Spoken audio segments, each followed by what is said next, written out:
ना हम पाप करते हैं ना हम पुण्य करते हैं, हम वो करते हैं जो हमें करना पड़ता है। यही है भगवती चरण वर्मा जी की उपन्यास चित्रलेखा का मूल दर्शन।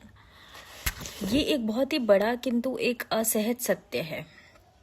इस उपन्यास की शुरुआत गुरु रत्नांबर के दो शिष्यों से होती है, जिनका नाम श्वेतांग और विशाल देव है। दोनों शिष्य अपने गुरु के पास एक प्रश्न के साथ पहुंचते हैं कि पाप और पुण्य में क्या अंतर है। गुरु जी कहते हैं, इस प्रश्न का उत्तर तो तुम्हें सिर्फ और सिर्फ अनुभव से जानने को मिलेगा। और इसके लिए वे अपने शिष्यों के लिए दो लोगों को चुनते हैं। पहला शिष्य श्वेतांग, जो कि क्षत्रिय है, उसके लिए वे चुनते हैं एक वीर सेनापति बीजगुप्त, जिसकी अनुरक्ति संसार में है। और विशाल देव, जो कि एक ब्राह्मण है, उसकी अनुरक्ति आराधना में है। उसके लिए वे चुनते हैं एक साधु कुमारगिरी, जो वैराग्य में रहते हैं। इन सबके अतिरिक्त कहानी का मुख्य पात्र है चित्रलेखा, जो बहुत ही खूबसूरत, स्वतंत्र विचारों वाली और समझदार गणिका होती है।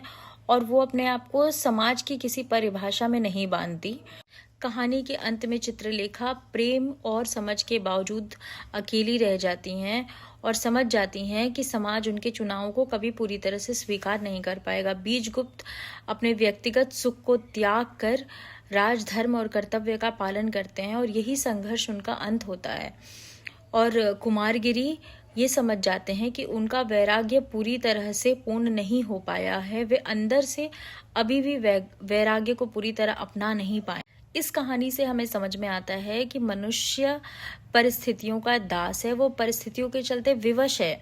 ना वो पाप करता है ना वो पुण्य करता है। वो वही करता है जो उसे करना पड़ता है, जो उसे करना चाहिए। मनुष्य खुद को करता ना समझे। मनुष्य करता नहीं है, मनुष्य केवल साधन है। फिर पाप और पुण्य कैसा?